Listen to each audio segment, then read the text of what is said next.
திமுக போன்ற மாநில கட்சிகள் எல்லாம் ஒன்று சேர்ந்து பிஜேபியை எதிர்க்க வேண்டும், வாக்குகளை சிதறவிடாமல் தடுக்க வேண்டும். ஒரு மனிதன் எந்த மதத்தையும் சார்ந்து இருக்கலாம், இந்துவாக இருக்கலாம், கிறிஸ்தவனாக மாறலாம், கிறிஸ்தவம் வேண்டாம் என்றால் இஸ்லாத்தை தழுவலாம், இஸ்லாத்தை பிடிக்கவில்லை என்றால் மீண்டும் அவன் இந்துவாக மாறலாம், எப்படியும் வாழலாம். மனிதனுக்கு அந்த சுதந்திரம் உண்டு. ஆனால் ஒரு அரசு மதம் சார்ந்து இருக்கக்கூடாது. அதான் மதசார்பற்ற அரசு. ஆனால் CAA என்கிற இந்த சட்டம், குடியுரிமை திருத்த சட்டம், மதத்தின் அடிப்படையில் குடியுரிமை வழங்க நிறைவேற்றப்பட்டிருக்கிறது. RSS காரர்களுக்கு, மோடி தலைமையிலான கும்பலுக்கு இருக்கிற வெறுப்பு, உண்மையான வெறுப்பு, ஆத்திரம் எதன் மீது என்றால் புரட்சியாளர் அம்பேத்கர் எழுதிய அரசமைப்பு சட்டத்தின் மீதுதான். அதிமுகவும் பாமகவும் ஓட்டு போடலன்னு இந்த சட்டத்தை தோக்கடிச்சிக்க முடியும் ராஜ்யசபாவில். அவ்வளவு பெரிய குற்றத்தை இழைத்த கட்சிகள் தமிழ்நாட்டை சார்ந்த 2 கட்சி, ஒன்று அதிமுக, இன்னொரு பாமக. இன்னைக்கு இந்தியா முழுவதும் இஸ்லாமியர்களை பீதியில் ஆழ்த்தி இருப்பதற்கு யார் காரணம் என்றால் அதிமுகவும் பாமகவும் தான். நாடு முழுவதும் கொந்தளிப்பு ஏற்பட்டிருப்பதற்கு யார் காரணம் என்றால் அதிமுக 11 உறுப்பினர்களும் பாமக 1 உறுப்பினரும் தான்.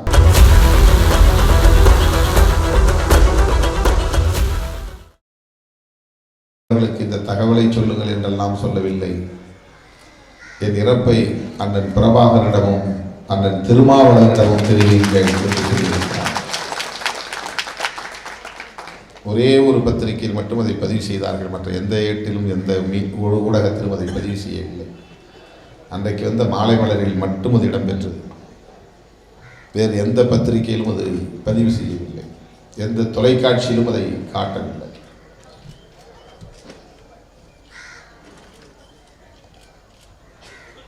அந்த அளவுக்கு இந்த இயக்கத்தின் மீதும் இயக்கத்தின் தலைமையின் மீதும் அசைக்க இயலாத ஒரு நம்பிக்கையை கொண்டிருந்தவன் தம்பி கரும்புலி முத்துக்குமார். ஈழத்தில் நடைபெற்றுக் கொண்டிருக்கிற இனப்படுகொலையை உடனடியாக நிறுத்த வேண்டும் என்று கோரிக்கை விடுத்து நாம் மறைமலை நகரிலே ஒரு உண்ணாநிலை அறப்போராட்டத்தில் ஈடுபட்ட போது 4 நாட்களும் என்னோடு உண்ணாநிலை அறப்போரில் பங்கு பெற்றவன் தான் கரும்புலி முத்துக்குமார். அந்த போராட்டம் இன்னும் சில நாட்கள் தொடர்ந்திருந்தால் அவன் இந்த முடிவுக்கு வந்திருக்க வாய்ப்பில்லை என்று நான் கருதுகிறேன். கடைசியாக இருந்த ஒரே நம்பிக்கை நம்முடைய போராட்டம் தான். அந்த போராட்டமும் இடையிலே நின்று போனது அவனுக்கு மிகப்பெரிய ஏமாற்றத்தை தந்திருக்கிறது.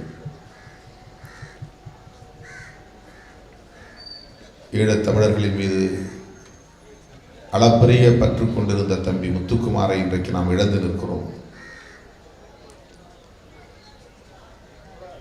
அவன் கண்ட கனவுகளை நனவாக்குவதற்கு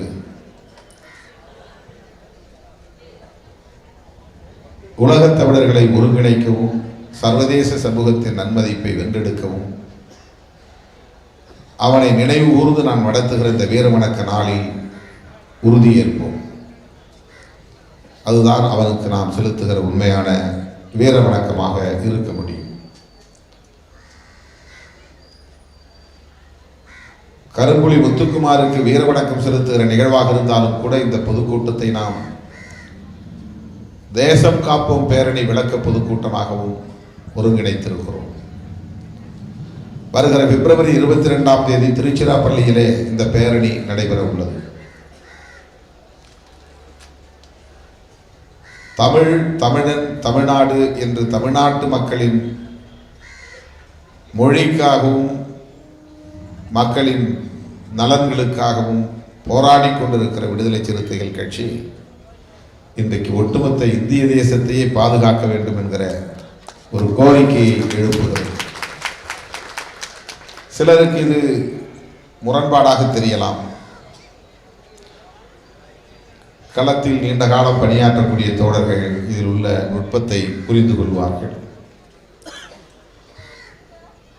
நாம் விரும்பினாலும் விரும்பாவிட்டாலும் தமிழ்நாடு இந்திய எல்லைக்குள் தான் இருக்கிறது. இந்தியாவுக்கு வருகிற ஆபத்து தமிழ்நாட்டுக்கும் வரும். ஒட்டுமொத்த இந்திய தேசத்திற்கே இப்போது ஆபத்து என்பதுதான் நாம் சொல்லுகிற கருத்து. யாரால் ஆபத்து, என்ன ஆபத்து என்ற கேள்வி எழலாம். அது அனைவரும் அறிந்த உண்மை.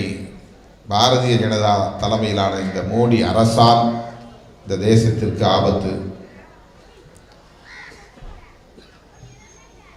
இதை இந்த தேர்தலுக்கு பிறகு, இந்த சட்டம் வந்த பிறகு நாம் சொல்லவில்லை. தேர்தலுக்கு முன்பே, சில மாதங்களுக்கு முன்பே மோடி மீண்டும் ஆட்சிக்கு வந்தால் இந்த நாட்டை யாராலும் காப்பாற்ற முடியாது, எனவே மோடி ஆட்சிக்கு வரக்கூடாது, மோடியை ஆட்சிக்கு வர விடாமல் தடுக்க வேண்டுமானால் எதிர்க்கட்சிகள் எல்லாம் ஒன்று சேர வேண்டும், ஒன்று சேர்ந்து வாக்குகளை சிதறவிடாமல் தடுக்க வேண்டும், அப்போதுதான் இந்த நாட்டை காப்பாற்ற முடியும் என்று உரைக்கக்கூடிய வகையில் நாம் தேசம் காப்போம் மாநாடு திருச்சிராப்பள்ளியில் நடத்தினோம். மேடையிலே பேசுவதோடு மட்டும் இருந்துவிடக் கூடாது என்கிற காரணத்திற்காக டெல்லிக்கு சென்று ராகுல் காந்தி அவர்களை சந்தித்து பேசினோம். இடதுசாரி கட்சிகளின் தலைவர்களை சந்தித்து பேசினோம். தேசிய அளவில் காங்கிரஸ் மற்றும் கம்யூனிஸ்ட் கட்சிகள், திமுக போன்ற மாநில கட்சிகள் எல்லாம் ஒன்று சேர்ந்து பிஜேபியை எதிர்க்க வேண்டும், வாக்குகளை சிதறவிடாமல் தடுக்க வேண்டும். அப்போதுதான் மீண்டும் பிஜேபி ஆட்சிக்கு வருவதை தடுக்க முடியும், நாட்டை காப்பாற்ற முடியும் என்கிற கருத்தை சொன்ன இயக்கம் விடுதலை சிறுத்தைகள் கட்சி. அப்படி சொன்னதோடு இல்லாமல் இதற்காக ஒரு மாநாட்டை நடத்த போகிறோம், அந்த மாநாட்டில் நீங்கள் எல்லாம் பங்கேற்க வேண்டும் என்று அழைப்பு விடுத்தோம். நம்முடைய அழைப்பை ஏற்று இடதுசாரி கட்சிகளின் தேசிய தலைவர்கள் பங்கேற்றார்கள். திராவிட முன்னேற்ற கழகத்தின் தலைவர் அண்ணன் தளபதி ஸ்டாலின் உள்ளிட்ட நமது தோழமை கட்சிகளின் தலைவர்கள் எல்லாம் திருச்சிராப்பள்ளியில் நடைபெற்ற அந்த தேசம் காப்போம் மாநாட்டில் பங்கேற்று உரையாற்றினார். லட்சக்கணக்கான சிறுத்தைகள் திரண்ட மாநாடு திருச்சியில் தேசம் காப்போம் மாநாடு நடைபெற்றது. அதில் நாம் நிறைவேற்றிய தீர்மானம், மோடி மீண்டும் ஆட்சிக்கு வந்தால் இந்த நாட்டுக்கு ஆபத்து என்பதுதான். என்ன ஆபத்து?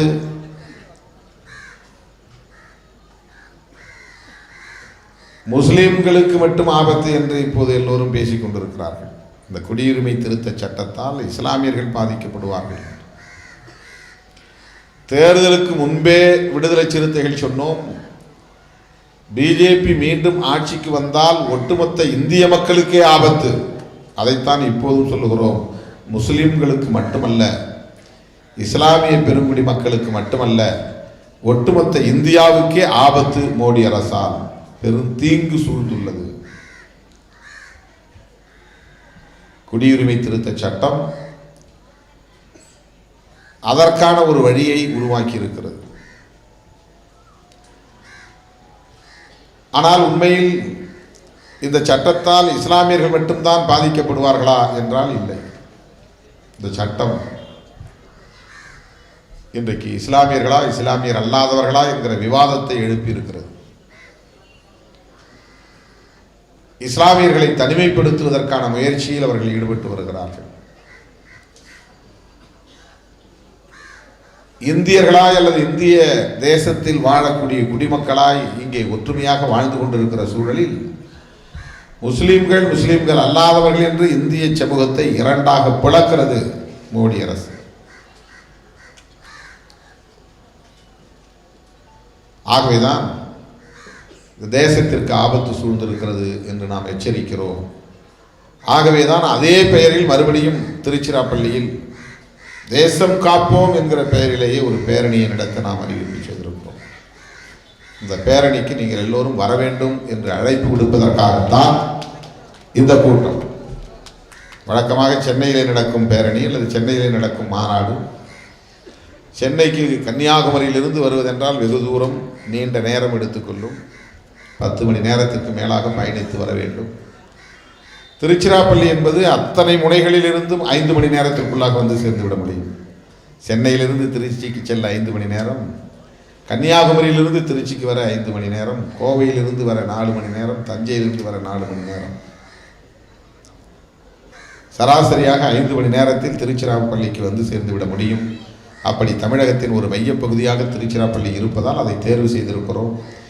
எனவே இந்த பேரணி வெற்றிகரமாக அமைய வேண்டும். சென்னையிலிருந்து பல்லாயிரக்கணக்கான சிறுத்தைகள் திருச்சிராப்பள்ளிக்கு வந்து சேர வேண்டும். இப்போதே அதற்கான ஆயத்த பணிகளை நீங்கள் மேற்கொள்ள வேண்டும். வீடு வீடாக சென்று துண்டறிக்கைகளை கொடுக்க வேண்டும். டோர் ஸ்லிப்ஸ் கதவொட்டிகளை தயாரித்து ஒட்ட வேண்டும். இருசக்கர வண்டிகளிலும் 4 சக்கர வண்டிகளிலும் ஸ்டிக்கர்ஸ் இந்த விளம்பரத்தை தயார் செய்து ஒட்ட வேண்டும். தேசம் காப்போம் பேரணிங்கிறது பெருசாக இருக்கணும், உங்கள் முகம் பெருசாக இருக்கக்கூடாது. இந்த ஸ்டிக்கர் தயார் பண்ணுறவங்க பூரா அவங்க முகத்தை பெருசு பெருசாக போட்டுக்கிறாங்க. என்னப்பான்னு தேட வேண்டியதாக இருக்குது. எங்கேயே சின்னதாக தேசம் காப்போம் பேரணி. பிப்ரவரி 22 திருச்சியில் தேசம் காப்போம் பேரணிங்கிறது பெருசாக இருக்கும். என் படத்தில் என்ன சின்னதாக போட்டுங்க, உங்கள் படத்தை பெருசாக போட்டுங்க. ஆனால் எல்லாத்த விடையும் பெருசாக தேசம் காப்போம் பேரணிங்கிறது இருக்கும். எனவே ஸ்டிக்கர்ஸ் அடித்து ஒட்டலாம், பிட் நோட்டீஸ் அடித்து கொடுக்க வேண்டும். வால் போஸ்டர்ஸ் சுவரொட்டிகளை எச்சிட்டு ஒட்ட வேண்டும். டிஷர்ட்ஸ் பனியனில் அடித்து no CAA, no NPR, no NRC ஆங்கிலத்தில் போடுறவங்க ஆங்கிலத்தில் போடுங்க, இல்லைன்னா வேண்டாம் குடியுரிமை திருத்த சட்டம், தமிழிலே என்பிஆர் என்ஆர்சி அப்படின்னு அடிச்சு ஒரே வார்த்தை வேண்டாம் சிவப்பு எழுத்தில், கீழே சிஏஏ என்பிஆர் தமிழிலே என்ஆர்சி. அது என்னன்னு இப்போ உங்களுக்கு விளக்கி சொல்கிறது. பிப்ரவரிங்கிறது இடம்பெறணும். பிப்ரவரி 22 திருச்சிங்கிறது இடம்பெறணும். தேசம் காப்போம் பேரணிங்கிறது இடம்பெறணும். அதில் இதெல்லாம் போட்டுட்டு கீழேயோ மேலேயோ அதை போடணும். டிஷர்ட் அடித்து ஒரு 10 நாளைக்கு போட்டுக்கிட்டு தெரியுங்க தினம். அதை மட்டும் துவைக்கக்கூடாது, தொடர்ச்சியாக அதை போட்டுக்கிட்டு இருக்கணும் ஒரு 10 நாளைக்கு. ஆகவே இந்த பேரணி வெற்றிகரமான ஒரு பேரணியாக அமைய வேண்டும். வழக்கமான ஒரு அரசியல் நடவடிக்கை அல்ல இது. இது நாட்டுக்கே பெரும் தீங்கு சூழ்ந்து இருக்கிற சூழலில் ரொம்ப சீரியஸாக இதை எடுத்துகிட்டு போகணும். ரொம்ப அக்கறையோடு, மிகுந்த அக்கறையோடு.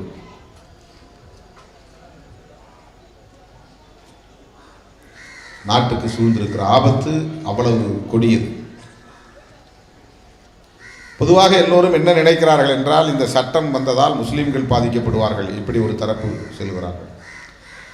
இன்னொரு தரப்பினர் என்ன சொல்கிறார்கள் என்றால், இந்த சட்டம் எதற்காக கொண்டு வரப்பட்டிருக்கிறது என்றால், இந்திய அரசாங்கம் பொருளாதாரத்தில் வீழ்ச்சி அடைந்திருக்கிறது, அந்த வீழ்ச்சியை மூடி மறைப்பதற்காக, திசை திருப்புவதற்காக மோடி அரசு இப்படி ஒரு சட்டம் கொண்டு வந்திருக்கிறது என்று சொல்கிறார்கள்.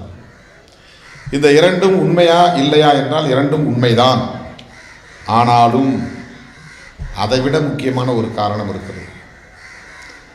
முஸ்லிம்களை மையப்படுத்தி அவர்களை தனிமைப்படுத்துகிற செயலில் இந்த மோடி அரசு ஈடுபடுவது உண்மை. முஸ்லிம்கள் இதனால் உளவியலாகவும் பாதிக்கப்படுகிறார்கள், மற்ற அனைத்து வகையிலும் பாதிக்கப்படுவார்கள். இரண்டாவதாக, இந்திய பொருளாதாரம் அதல பாதாளத்தில் சரிந்து கிடக்கிறது. இந்திய ரூபாயின் மதிப்பு உலக அரங்கிலே மிக மோசமாக வீழ்ச்சி அடைந்திருக்கிறது. மன்மோகன் சிங் பிரதமராக இருந்தபோது $1 அமெரிக்கன் டாலரை கொடுத்தால் அமெரிக்கன் டாலருக்கு இந்திய ரூபாய் $1, அமெரிக்க ரூபாய் $1 சமம் கிடையாது. அமெரிக்கா $1, $1, இந்தியா $1, ரெண்டும் ஈக்குவல் கிடையாது. ஓரளவுக்காவது மதிப்புடைய ஒரு ரூபாயாக நமது ரூபாய் விளங்குகிறதா என்றாலும் இல்லை. மன்மோகன் சிங் பிரதமராக இருந்தபோது $45 இந்திய ரூபாய் கொடுத்தா தான் அவனுக்கு $1. அவன் $1 நம்ம ரூபாய் $45 சேர்ந்தால் தான் சமம். இப்போது மோடி ஆட்சிக்கு வந்து $85 ஆயிடுச்சு. $85 வச்சா தான் $1 நீ எடுக்க முடியும். அமெரிக்காவுடைய $1 நோட்டு நம்ம ரூபாய்க்கு $85 இருந்தால் தான் அதுக்கு சமம். அப்படின்னா என்ன பொருள்? ரூபாயுடைய மதிப்பு குறைஞ்சிருச்சுன்னு அர்த்தம். ரொம்ப மோசமாக குறைஞ்சிருச்சு. அவன் $1 கொடுத்து வாங்குகிற பொருளை நம்ம $85 கொடுத்து வாங்கணும். அவன் $3 கொடுத்து வாங்குகிற பொருளை நம்ம 3, 24, 3, 5, 15, $255 கொடுத்து வாங்கணும். அவன் $3 கொடுத்து வாங்குற ஒரு பொருளை நம்ம $255 கொடுத்து வாங்கணும். அந்த அளவுக்கு இந்திய ரூபாயினுடைய மதிப்பு சரிந்து விட்டது. இதையெல்லாம் மக்கள் பேசக்கூடாது என்பதற்காக மோடி எதையோ மாய்மால வித்தைகளை எல்லாம் செய்கிறார். அதிலே ஒன்றுதான் CAA. இந்த விமர்சனமும் உண்மைதான், திசை திருப்புவதற்கு இதை பயன்படுத்துகிறார். ஆனால் உண்மையிலேயே அவருடைய நோக்கம் என்னவென்றால், அதையெல்லாம் விட அவர்களின் நீண்டகால கனவு திட்டத்தை நடைமுறைப்படுத்துகிற முயற்சியில் ஒவ்வொன்றாக ஈடுபட்டு வருகிறார்கள். அதிலே ஒன்றுதான் CAA. நீண்டகால கனவு திட்டம் என்றால் என்ன? பிஜேபியின் கனவு திட்டம் அல்ல. பிஜேபியை இயக்கி கொண்டிருக்கிற ஒரு அமைப்பு இருக்கிறது. பிஜேபிக்கு பின்னால் ஒரு அமைப்பு இருக்குது. அந்த அமைப்பு பெயர் உங்களுக்கு தெரியும், RSS, ராஷ்டிரிய ஸ்வயசேவக் சங். சங்னா சங்கம். அந்த சங்கத்தின் பெயரால் இருக்கக்கூடிய அந்த சங்கத்தின் வகையறாக்களுக்கு எல்லாம் பேர் சங் பரிவார், விஸ்வ இந்து பரிஷத், பஜ்ரங் தல், தமிழ்நாட்டில் இருக்கக்கூடிய இந்து முன்னணி, இந்த மாதிரி நிறைய அமைப்பு இருக்குது. கிட்டத்தட்ட 14-15 அமைப்பு இருக்குது. அவங்க மாணவர் அமைப்பாக இருக்கக்கூடிய ABVP, மகளிர் அணியாக இருக்கக்கூடிய அமைப்பு, தொழிலாளர் அமைப்பு, IT விங், இது எல்லாமே சங் பரிவார்னு பேர். இப்போ அவங்களுடைய நோக்கம் என்ன என்றால், அவருடைய நோக்கம் சனாதன இந்தியா என்கிற பழைய இந்தியாவை மறுபடியும் இங்கே கட்டமைப்பது. இப்போ என்ன இந்தியா இருக்கிறது? புரட்சியாளர் அம்பேத்கர் எழுதிய அரசியலமைப்பு சட்டம் புதிய இந்தியாவை உருவாக்கி கொண்டே வருகிறது. அது புதிய இந்தியா என்ன? Modern India. புதிய இந்தியா என்பது ஜனநாயக இந்தியா.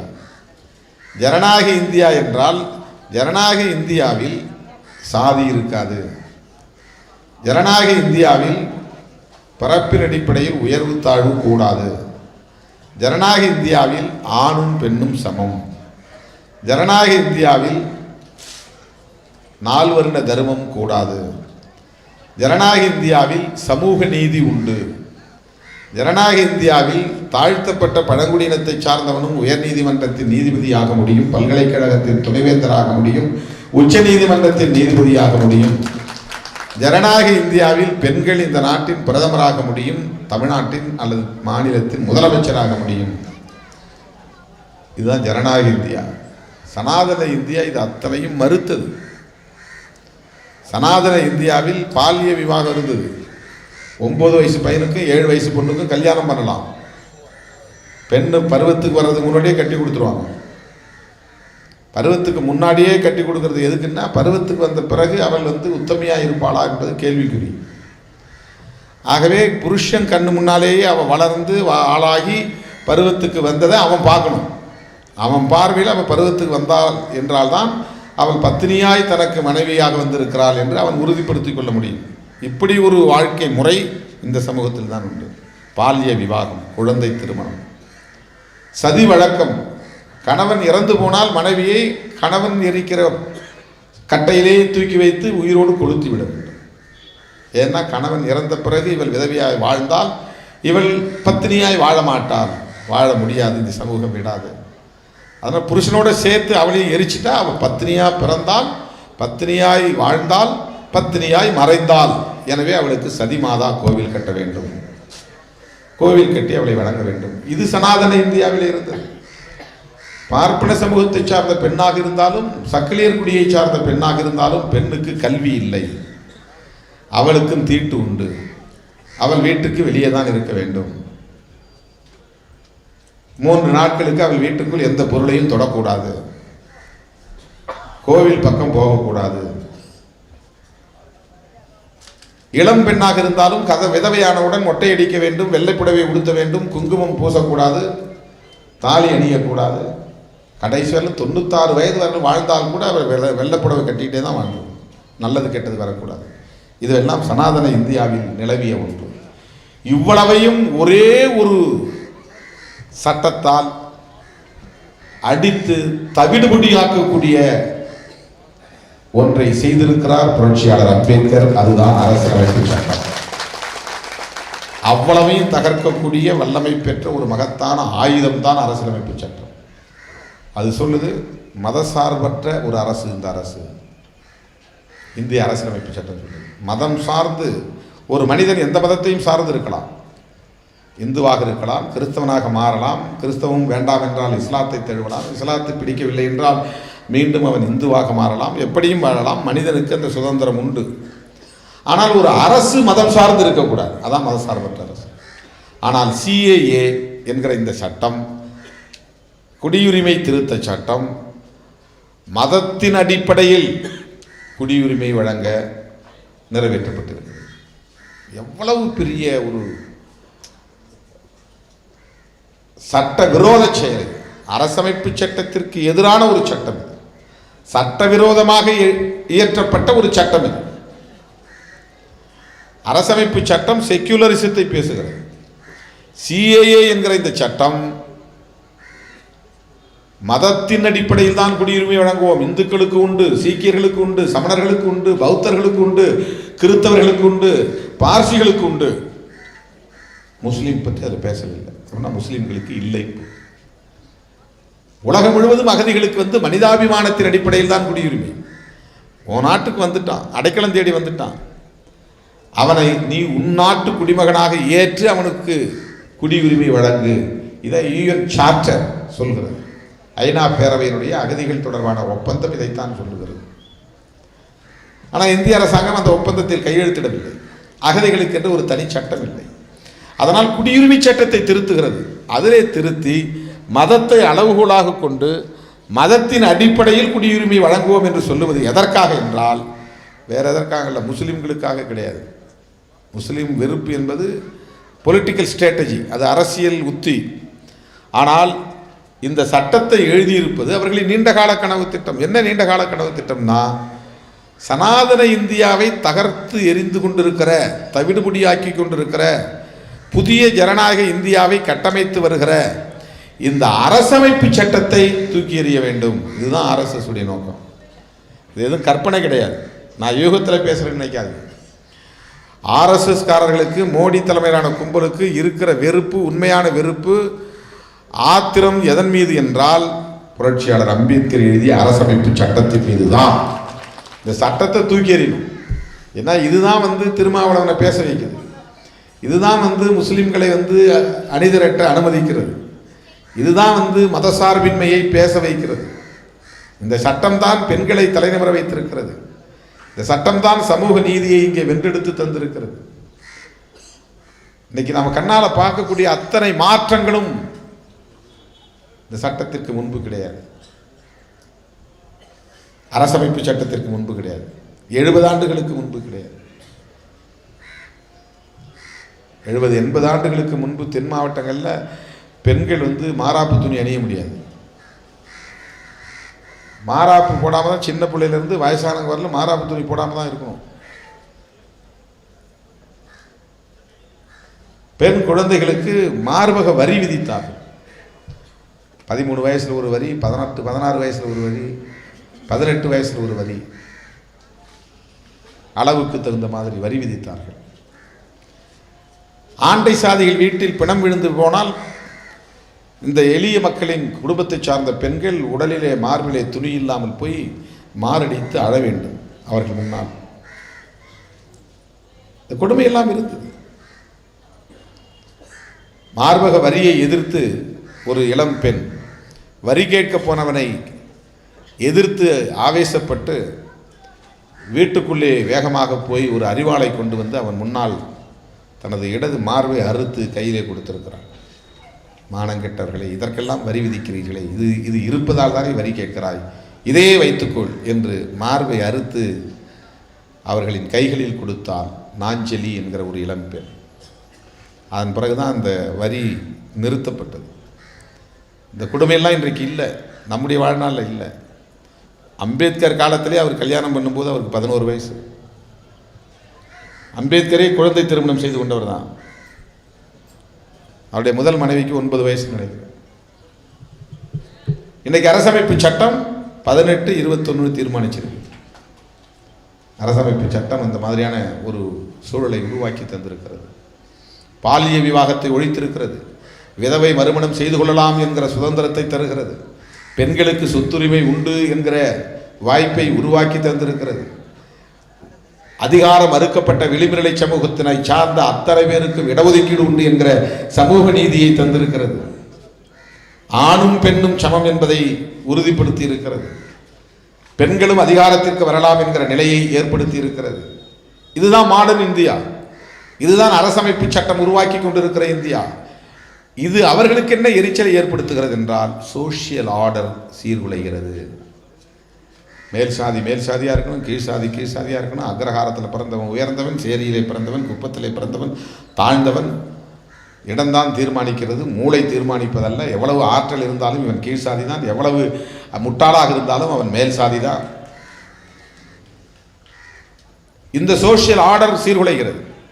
ஆகவே இந்த சமூக ஒழுங்கு பாதிக்கப்படுவதற்கு எது காரணமாக இருக்கிறது என்றால் புரட்சியாளர் அம்பேத்கர் எழுதிய அரசமைப்பு சட்டம் தான் காரணமாக இருக்கிறது. எனவே அதை எப்படி தூக்கி எறியறது? அதை நேரடியாக தூக்கி எறிய முடியாமல் நாங்கள் தலித்துகளுக்காக நிற்கிறோம், தலித்துகளே வாருங்கள் என்று சில பிழைப்புவாதிகளை எல்லாம் கூட வைத்துக்கொண்டு தமிழ்நாட்டிலே ஏராளமான பிழைப்புவாதிகள் சங்கராச்சாரியார், RSS, BJP போன்றவர்களின் பின்னால் போய் நிற்கிறார்கள். தலித்தில் மட்டுமல்ல, அதன் தம்பி சொன்னார் பாமக.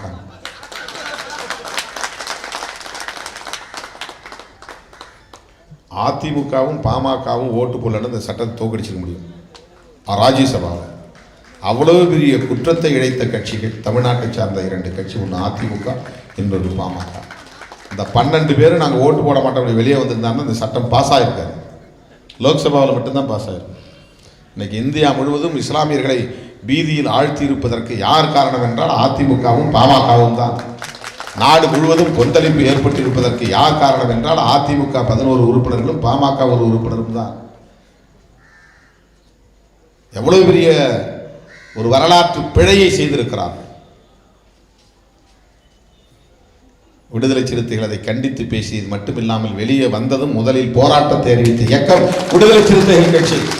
இந்தியாவிலேயே முதலாக இந்த சட்டத்தை எதிர்த்து இது நாட்டுக்கு ஆபத்தை விளைவிக்கும் என்று சொல்லி போராட்டம் அறிவித்த கட்சி விடுதலை சிறுத்தைகள் கட்சி. 10ஆம் தேதியே போராட்டம் அறிவித்தோம்.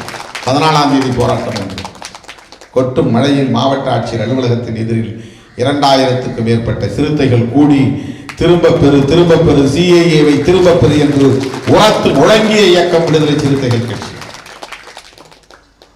திமுக தலைமையிலான கூட்டணி கட்சிகளோடு இணைந்து பேரணியில் பங்கேற்றோம். அது போதாது என்று விடுதலை சிறுத்தைகள் தனியே ஒரு பேரணி நடத்துகிறோம். அதுதான் தேசம் காப்போம் பேரணி.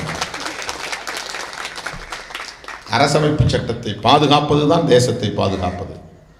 தேசம் காப்போம் என்பது இந்தியா முழுக்க போய் இராணுவத்தை நிறுத்தி காப்பாற்ற போறதில்லை, பாகிஸ்தானிடமிருந்து காப்பாற்றுவதல்ல, சைனாவிடமிருந்து காப்பாற்றுவதல்ல, பங்களாதேஷிடமிருந்து காப்பாற்றுவதல்ல, மோடி கும்பலிடமிருந்து காப்பாற்றுவது. ஏனென்றால் மறுபடியும் இந்திய தேசத்தை 2000 ஆண்டுகளுக்கு பின்னால் இட்டு செல்கிற முயற்சியில் சங் பரிவார் கும்பல் ஈடுபடுகிறது. இது பல பேருக்கு புரிந்து கொள்ள முடியவில்லை, உணர முடியவில்லை. அதிகாரத்தை மட்டும்தான் பார்க்கிறார்கள், பதவியை மட்டும்தான் பார்க்கிறார்கள். அதிகாரம் வேண்டும், பதவி வேண்டும் என்று எண்ணி இருந்தால் விடுதலை சிறுத்தைகள் என்றைக்கோ பாஜகவோடு கூட்டணி போயிருக்கும், என்றைக்கோ அந்த பதவியை தேடி இருக்கும். ஆனால் அதற்கான வாய்ப்பை எந்த காலத்திலும் நாம் உருவாக்கவில்லை, இனியும் உருவாக்க மாட்டோம், எந்த காலத்திலும். ஏனென்றால் நாங்கள் உண்மையாய் அம்பேத்கரின் பிள்ளைகள், பெரியாரின் பிள்ளைகள். பதவிக்காக அதிகாரத்திற்காக மட்டுமே கட்சியை தொடங்கவில்லை, சமூக மாற்றத்திற்காக, சமூக நீதிக்காக, சமத்துவத்திற்காக, ஜனநாயகத்திற்காக கட்சியை தொடங்கியிருக்கிறோம். அதற்கு நேர் எதிராக இருக்கக்கூடிய சங் பரிவார்கள் இஸ்லாமியர்களை ஏன் குறிவைக்கிறார்கள் என்றால், இஸ்லாமியரை குறிவைத்து பேசுவதன் மூலம் இஸ்லாமியருக்கு எதிராக ஒட்டுமொத்த இந்துக்களை அணிதிரட்டிவிட முடியும் என்கிற ஒரு அரசியல் உத்தி அது. காந்தியடிகள் இருந்த காலத்தில் வெள்ளைக்காரனை பொது எதிரியாக காட்டியதால் எல்லோரும் இந்தியர்கள் என்று இணைந்தோம். இப்போது யாரை நீங்கள் எதிரியாக காட்ட முடியும்? பாகிஸ்தானை காட்டி காட்டி பார்த்தாங்க, இணைக்க முடியல. பாகிஸ்தான் நம்ம மேலே குண்டு போட போகிறான், அதை பண்ண போகிறான், இதை பண்ண போகிறான்னு எவ்வளவோ சொல்லி பார்த்தாங்க, இந்தியாவில் இந்தியர்களை ஒருங்கிணைக்க முடியல. இப்போ முஸ்லீம்களை என்ன சொல்ல வரான்னா, அவங்க குடும்ப கட்டுப்பாடு பண்ணுறது கிடையாது, நிறையா குழந்தைகளை பெற்றுக்கிறாங்க, அவங்க சதவீதம் பெருகிட்டே போது, முஸ்லீம்கள் எல்லாரையும் பேசி பேசி மயக்கி மதம் மாற்றிக்கொண்டே இருக்கிறார்கள். கிறிஸ்தவர்கள் எப்போ பார்த்தாலும் ஜெபம் பண்ணிக்கிட்டே பைபிள் படித்து தினம் 10 பேரை மாற்றிக்கிட்டே இருக்கிறாங்க கிறிஸ்தவத்துக்கு. ஆக கிறிஸ்தவமும் முஸ்லீம் மதமும் இஸ்லாமும் இங்கே மதமாற்ற நடவடிக்கையில் ஈடுபட்டு கொண்டிருப்பதால் எதிர்காலத்தில் ஒரு 50 ஆண்டுகளுக்கு பிறகு அல்லது 100 ஆண்டுகளுக்கு பிறகு இந்த நாட்டை முஸ்லீம் நாடு என்றே அறிவித்தாலும் அறிவித்து விடுவார்கள். ஆகவே நாம் உஷாராக இருக்க வேண்டும். முஸ்லீம்கள் பயங்கரவாதிகள், முஸ்லீம்கள் ஐஎஸ் தீவிரவாதிகளுக்கு தொடர்புடையவர்கள், முஸ்லீம்கள் பாகிஸ்தானுக்கு ஆதரவாக இருக்கக்கூடியவர்கள், இப்படியே பிரச்சாரம் செய்து இந்துக்களை அணிதிரட்டும் முயற்சியில் ஈடுபட்டு வருகிறார்கள். அவன் எப்போ ஜெயிச்சான் தெரியுங்களா? பாபர் மசூதியை இடித்த பிறகுதான். இப்போ ஒரு ஸ்ட்ராட்டஜி அவனுக்கு புரிஞ்சிருச்சு. முஸ்லீம்களை எதிர்த்தால் இந்துக்கள் ஒரு அணியில் திரளுவார்கள். இப்போ இந்துக்கள் சமூகத்திலே இருக்கக்கூடிய முரண்பாடுகளை மறந்து விடுவார்கள், சாதி முரண்பாடுகளை மறந்து விடுவார்கள், மேல் கீழ் என்கிற முரண்பாடுகளை மறந்து விடுவார்கள். மதத்தின் பெயரால் மக்களை அணிதிரட்ட வேண்டும். எதற்காக என்றால் 2 காரணம் தான். ஒன்று, இந்த தேசத்திற்கு இந்து ராஷ்டிரம் என்று பெயர் சூட்ட வேண்டும். 2வது, இந்த தேசத்தின் அரச மதமாக இந்து மதத்தை அறிவிக்க வேண்டும். 3வது, இந்த 2 காரணங்களையும் நிறைவேற்ற விடாமல் தடுக்கக்கூடிய இந்திய அரசமைப்பு சட்டத்தை தூக்கி எறிய வேண்டும்.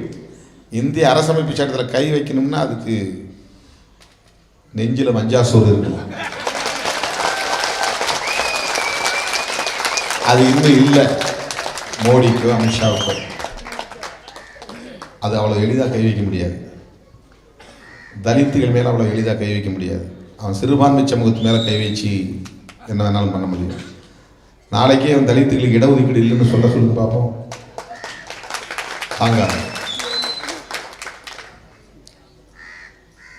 அப்போ என்ன பண்ண, தலித்துகளை அரவணைச்சு கொண்டே, அம்பேத்கருக்கு ஜெயந்தி கொண்டாடி கொண்டே, 125வது பிறந்த நாள் கொண்டாடி கொண்டே, அம்பேத்கர் எழுதிய அரசமைப்பு சட்டத்திற்கு வேட்டு வைப்பது, அதுதான் அவனுடைய ஸ்ட்ராட்டஜி.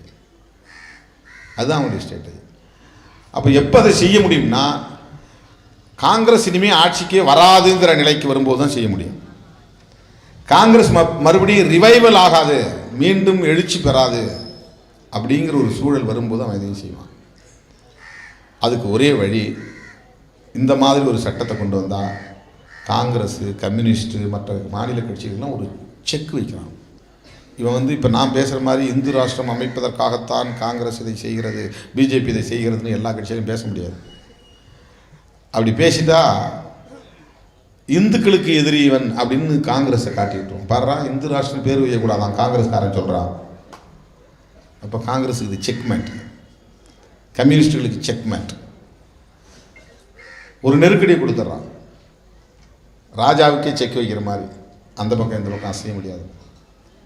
இப்போ அவங்க என்னென்னா சாஃப்ட் பெடல் பண்ணுறாங்க. வேறு வழி இல்லை, வெளிப்படையாக எதிர்க்க முடியாது. ஆனால் எதிர்த்தாக வேண்டும் என்பதைத்தான் விடுதலை சிறுத்தைகள் வலியுறுத்துகிறோம். வெளிப்படையாக எதிர்க்க. நாங்கள் இந்து சமூகத்திற்கு எதிராக பேசவில்லை, பிஜேபி, RSS உள்ளிட்ட சங் பரிவார்களை எதிர்க்கிறோம். நம்ம குடும்பங்கள் எல்லாத்துலேயுமே இந்துக்கள் இருக்கிறாங்கல்ல. இந்த உட்காந்துக்கள் அவ்வளோ பேர்ல இந்துக்கள் தானே சான்றிதழ். என்னுடைய கம்யூனிட்டி சர்டிஃபிகேட் எடுத்து பாருங்க, இந்து பறையன் தான் போட்டிருக்கு கம்யூனிட்டி சர்டிஃபிகேட்ல. சாதி சான்றிதழ் அதுதான் போடப்பட்டிருக்கிறது. நம்முடைய உறவினர்கள் எல்லோருமே இந்துக்கள் தான். இந்து சமூகத்திற்கு எதிராக இல்லை. RSS உள்ளிட்ட சங் பரிவார் அமைப்புகளின் கொள்கை கோட்பாடு தான் எதிர்க்கிறோம். சாதாரணமாக ஐயப்பன் கோயிலுக்கு போயிட்டு வர்றவன் பாவம் அப்பாவி, திருப்பதி ஏழுமலையான் கோயிலில் போய் சாமி போட்டு மொட்டை அடிச்சுட்டு வர்றவன் ஒரு அப்பாவி, இந்து அப்பாவி. இந்த இந்து அப்பாவிகளை நாம் எதிர்க்கவில்லை, இந்து அப்பாவிகளை எதிர்க்கவில்லை. நீ ஐயப்பன் கோயிலில் திருப்பதியில் போய் மொட்டை போட்டாலும் ஒன்று தான், முருகன் கோயில் பழனியில் போய் மொட்டை போட்டாலும் ஒன்று தான், திருச்செந்தூரில் போய் மொட்டை போட்டாலும் ஒன்று தான். அவனுக்கு எது பக்கமே எது சக்தியோ அதை செய்கிறான். ஆனால் அவன் அப்பாவி, அவனுக்கு எந்த நோக்கம் கிடையாது. முஸ்லீம்களை அழிக்க வேண்டும் என்கிற நோக்கம் இல்லை, தலித்துகளை தலைவராக விடாமல் தடுக்க வேண்டும் என்பது அவனுடைய நோக்கம் இல்லை, சனாதன இந்தியாவை மறுபடியும் கட்டமைக்க வேண்டும் என்பது அவனுடைய நோக்கம் இல்லை. ஆனால் சனாதன இந்தியாவை இந்த மண்ணில் மறுபடியும் கட்டமைக்க வேண்டும் என்று துடிக்கிறவர்கள் யார்? சங் பரிவார் அமைப்பை சார்ந்தவர்கள், RSS உள்ளிட்ட அமைப்பை சார்ந்தவர்கள். ஆப்கானிஸ்தான் வரையிலும் அகண்ட பாரதம் இருக்கின்றான். ஏன்னா பிரிட்டிஷ்கார ஆண்ட பகுதி. நாட்டை பிரித்து மறுபடியும் அகண்ட பாரதம் அமைக்க வேண்டும் என்பதெல்லாம் அவங்களுடைய கனவு திட்டங்கள். பாகிஸ்தானையும் பிடிக்கணும், அதுக்கு இந்தியாவுக்கு இந்து மதத்தை அரசு மதமாக அறிவிக்க வேண்டும், ஸ்டேட் ரிலீஜன். இந்தியா என்று பெயர் சூட்டாமல் இந்தியா என்கிற பெயரை மாற்றிவிட்டு இந்து ராஷ்டிரம் அல்லது இந்துஸ்தான் என்று பெயர் சூட்ட வேண்டும். இதுதான் அவங்க கனவு. அதற்காகத்தான் சிஏஏ வந்திருக்கிறது. இந்த என்பிஆர் என்ஆர்சி, அதை சுருக்கமாக சொல்லிடுறேன். சிஏஏங்கிறது சட்டம், என்பிஆர் அப்படிங்கிறது சட்டம் கிடையாது, என்ஆர்சி சட்டம் இல்லை. இது ரெண்டும் ஒரு ப்ராசஸ், ஒரு ப்ரொசீஜர். அது ஒரு எக்ஸிக்யூட்டிவ் ப்ராசஸ்.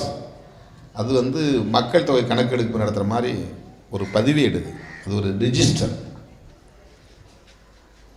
10 ஆண்டுக்கு ஒரு முறை மக்கள் தொகை கணக்கெடுப்பு நடத்துது, அதான் சென்சஸ். இப்போ 2021 வரப்போகுது. அதில் வெறும் ஜென்ரல் டேட்டா மட்டும் கலெக்ட் பண்ணுவான். உன் பேர் என்ன, உங்கள் அப்பா பேர் என்ன, உங்கள் அம்மா பேர் என்ன, உன் பொண்டாட்டி பேர் என்ன, உனக்கு அட்ரஸ் என்ன, நீ என்ன ப்ரொஃபஷன், நீ எஸ்சியா எஸ்டியா, இதெல்லாம் கேட்பான். என்பிஆர்ங்கிற பாப்புலேஷன் ரிஜிஸ்டரில் என்ன கேட்பான்னா எக்ஸ்ட்ரா 2-3 விஷயங்களை கேட்குறான். உங்கள் அப்பன் பிறந்த தேதி என்ன, உங்கள் அம்மா பிறந்த தேதி என்ன, உங்கள் அப்பன் பிறந்த ஊர் எது, உங்கள் அம்மா பிறந்த ஊர் எது. இதை சரியாக நீ கொடுக்கலன்னு சொன்னால் உன்னுடைய ஃபார்மில் டி போட்டுருவான்.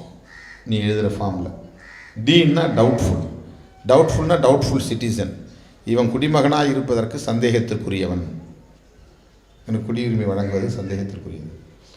இப்போ அதுக்கு பிறகு என்ன நடக்கும்னா ட்ரிபியூனல்லேருந்து உனக்கு சம்மன் வரும். எது ட்ரிபியூனல்னால் இதுக்குன்னு ஒரு கோர்ட் அமைக்க போகிறான், அதான் தீர்ப்பாயம். கோர்ட் அது தமிழில் தீர்ப்பாயம்னு சொல்லுவாங்க. Tribunal, Kaveri river water dispute அதுக்கு ஒரு ட்ரிபியூனல் வைக்கிறான். சென்ட்ரல் கவர்மெண்ட் எம்ப்ளாயீஸ்க்கெலாம் ஒரு ட்ரிபியூனல் இருக்கும். ஸ்டேட் கவர்மெண்ட் எம்ப்ளாயீஸ் வழக்கெல்லாம் நடத்துறதுக்கு ஒரு ட்ரிபியூனல், அது தீர்ப்பாயம்னு பேர் அதுக்கு. அந்த மாதிரி இந்த சட்டத்தில் யார் டவுட்ஃபுல் சிட்டிசன் வரானோ அவனை விசாரிக்கிறதுக்கு ஒரு ட்ரிபியூனல் வரும். அந்த ட்ரிபியூனல்லேருந்து உனக்கு சம்மன் வந்தவொடனே நீ அங்கே போய் சொல்லணும், ஏன் இந்த இடத்த பிளாங்காக விட்ட, உங்கள் அப்பா பிறந்த ஊர் எழுது, உண்மையை சொல்லு, உங்கள் அப்பா பிறந்த தேதி என்ன, டாக்குமெண்ட் இருக்கா இல்லையா, இருந்தால் கொண்டு வா. டாக்குமெண்ட் இல்லைன்னா நீ டவுட்ஃபுல் சிட்டிசன் தான். உன்னால் காட்ட முடியலன்னா நீ டவுட்ஃபுல் சிட்டிசன். உனக்கு சிட்டிசன்ஷிப் கொடுப்பான். நீ இந்துவாக இருந்தால், முஸ்லீம் அல்லாதவனாக இருந்தால் சிட்டிசன்ஷிப் கொடுப்பான். ஆனால் அந்த சிட்டிசன்ஷிப் என்னென்னா ஓட்டுரிமை இருக்காது, நீ ஓட்டு போட முடியாது, எந்த ப்ராப்பர்ட்டியும் நீ ஓன் பண்ண முடியாது, சொந்தமாக வாங்கி உன் பேரில் பதிவு செய்ய முடியாது. நீ வாழ்ந்துக்கலாம், உயிரோடு இருக்கிறவங்களும் இங்கே வாழ்ந்துக்கலாம், குடிமகனாகவே வாழ்ந்துக்கலாம். ஆனால் இந்த உரிமைகள் மறுக்கப்படும். இப்போ என்பிஆர்ங்கிறதுல இந்த 2 விஷயம் இருக்குது. இன்னொரு முக்கியமான விஷயம் என்னென்னா சென்சஸ் எடுத்தான்னா அந்த டேட்டா முழுக்க ரிஜிஸ்டர் ஜெனரல்கிட்ட போயிடும். அவர் டெல்லியில் இருப்பார், அவர் தான் சென்சஸ் கமிஷனர். அவருடைய பார்வையில் தான் இருக்கும் அந்த டேட்டா எல்லாம். இந்தியாவில் இருக்கக்கூடிய 130 கோடி பேருடைய டேட்டாவும் இங்கே தான் இருக்கும். ஆனால் என்பிஆரில் என்ன ஆகும்னா உங்கள் ஊர் வில்லேஜ்லேயே தாசில்தார்ட்டே இருக்கும், அவன்கிட்ட ஒரு ரெஜிஸ்டர் அவனுடைய ஆன்லைனில் இருக்கும், ஆர்டிஓட்ட இருக்கும், கலெக்டர்கிட்ட இருக்கும், ஸ்டேட் செக்ரட்டரியேட்டில் இருக்கும், டெல்லியில் இருக்கும். அதை விட முக்கியம் என்னென்னா இது ஓப்பன் டாக்குமெண்ட், ஓப்பன் டொமைனில் போட்டுருவான். நீ யார் வேணாலும் போய் திருமாவளவன் என்ன சொல்லியிருக்கிறான் இந்த அவனுடைய ஃபார்மேட்லேருந்து பார்க்கலாம்.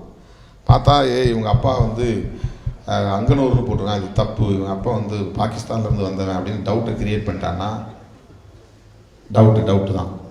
அப்புறம் அதை டிஸ்ப்ரூவ் பண்ண வேண்டியது நம்முடைய வேலை.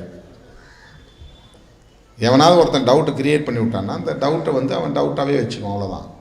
அதுக்கப்புறம் சிக்கல். ஆக என்பிஆருங்கிறதுல அது 2 முக்கியமான டிஃப்ரென்ஸ் இருக்குது. என்பிஆருக்குள்ளே ஃபாரினர்ஸ்லாம் எடுத்துக்குவாங்க. 6 மாதத்துக்கு முன்னாடி இங்கே குடியிருக்கிறவன், விசா எடுத்துகிட்டு தங்கியிருக்கிறவன், வேலைக்காக வந்தவன், படிக்கிறதுக்காக வந்தவன், எவ்வளோ நாள் ஆச்சுப்பா நான் 1 வருஷம் ஆச்சுங்க, அப்போ அவனை எடுத்துருவாங்க கணக்கு. இன்னும் எவ்வளோ நாள், இப்போ தான் வந்தாங்க, இன்னும் எவ்வளோ நாள் இங்கே இருக்க போகிறேன், நான் எவ்வளோ நாள் ஆகுது, நீ எவ்வளோ நாள் ஆகுது, நான் ஒரு 1.5 வாரம் 2 வாரம் ஆகுங்க, எவ்வளோ நாள் இருக்க போகிறேன், நான் 1 வருஷத்துக்கு போகிறேன், அப்படின்னா அவனையும் கணக்கில் சேர்த்துக்குவாங்க. இங்கே இந்தியாவுக்குள் 6 மாதங்களுக்கு முன்பிருந்து இங்கே தங்கி இருக்கக்கூடிய அத்தனை பேரையும் பதிவு செய்வது என்பிஆர். என்ஆர்சி என்னன்னா அதில் வெளிநாட்டுக்காரன் யார், இந்தியாவை சார்ந்த பூர்வீகமான குடிமக்கள் யார், குடிமக்கள் யாருன்னு தீர்மானிப்பது என்ஆர்சி. ஒட்டுமொத்தமாக இந்தியாவில் வசிக்கக்கூடிய எல்லோரையும் பதிவிடுவது என்பிஆர். சென்சஸ் என்பதும் அதே மாதிரி எல்லோரையும் பதிவு செய்வது தான். சென்சஸ் ஓப்பன் டாக்குமெண்ட் இல்லை, அது டெல்லி ரெஜிஸ்ட்ரார் ஜெனரல்கிட்ட இருக்கும். என்பிஆர் என்பது இந்த எல்லா இடங்கள்லையும் ஓப்பன் டாக்குமெண்ட்டாக இருக்கும். சென்சஸில் உங்கள் அப்பனை பற்றி பிறந்த ஊர் எது, பிறந்த தேதி எதுன்னு கேட்க மாட்டான். என்பிஆரில் உங்கள் அப்பா அம்மா பிறந்த ஊர் எது, பிறந்த தேதி எது, அதுக்கான டாக்குமெண்ட்டை காட்டுன்னு கேட்பான். சென்சஸில் நீ எந்த டாக்குமெண்ட்டும் கொடுக்கலனா கூட டாக்குமெண்ட்டே கேட்க மாட்டான். போதிய விவரத்தை நீ ஃபில்லப் பண்ணலாம் கூட அதை கண்டுக்க மாட்டான். இதில் நீ போதிய விவரங்களை ஃபில்லப் பண்ணலன்னா உனக்கு சம்மன் அனுப்புவான் ட்ரிபியூனல். இதுதான் என்பிஆருக்கும் சென்சஸுக்கும் உள்ள வேறுபாடு. இதுதான் என்பிஆருக்கும் என்ஆர்சிக்கும் உள்ள வேறுபாடு.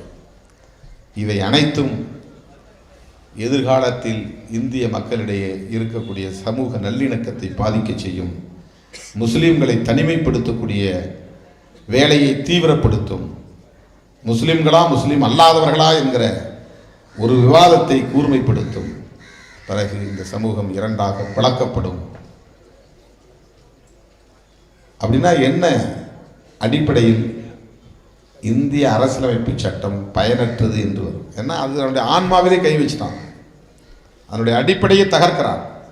எனவேதான் அரசமைப்பு சட்டத்தை பாதுகாப்பதற்காக, இந்த தேசத்தை பாதுகாப்பதற்காக முஸ்லீம்கள் மட்டுமல்ல, முஸ்லீம் அல்லாத அத்தனை ஜனநாயக சக்திகளும் வீதிக்கு வர வேண்டும்.